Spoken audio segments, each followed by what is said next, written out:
ఇక్కడ ఉండాయని ఎంత పాపం చేశాడు, ఎటు పోవాలో అర్థం కాల, ఉంటే ఏడ అరెస్ట్ చేస్తారో ఏమైపోద్దో అర్థం కాక పోయి హైదరాబాద్లో కూర్చొని ఖమ్మంగా ఆడుకుంటా హ్యాపీగా ప్రశాంతమైన వాతావరణంలో అతనున్నాడు.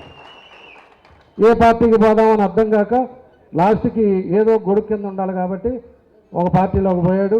ఆ పార్టీలో పెట్టుకొని ఒక్కో రీల్ వేస్తుంటాడు.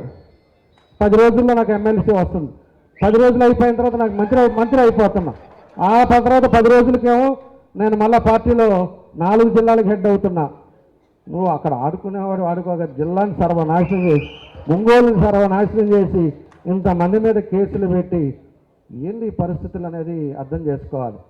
అదే కానీ కొంచెమన్నా కూడా కరెక్ట్గా ఉంటే ఓడిపోయినా గెలిచినా ప్రజల్లో ఉండేవాళ్ళు. అది మనం గుర్తుపెట్టుకోవాలి. 5 సంవత్సరాలు ఇవాళ నేను మంత్రిగా ఉన్నాను, నేను ఎమ్మెల్యేగా ఉన్నానని విర్రవీగితే ఊరు వదిలిపెట్టి వెళ్ళే పరిస్థితులు, ఇవన్నీ కూడా ఒక లెసన్ అని చెప్పి కూడా ఆయన గురించి మాట్లాడాల్సి వచ్చి మాట్లాడుతున్నా. ఎందుకంటే మనం విమర్శించేది కాదు, విమర్శించడం వల్ల ఉపయోగం ఏముంది? చేసిన పాపాలకి 34,000 ఎగిరిపోయాడు.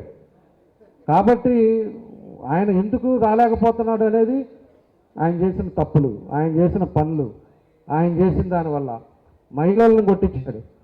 మన సీనియర్లు మనవాళ్ళు 2-3 మహిళలను కొట్టించావు, మళ్ళీ మనవాళ్ళ మీద కేసులు పెట్టించావు. ఈ పాపాలన్నీ ఊరకనే పావు.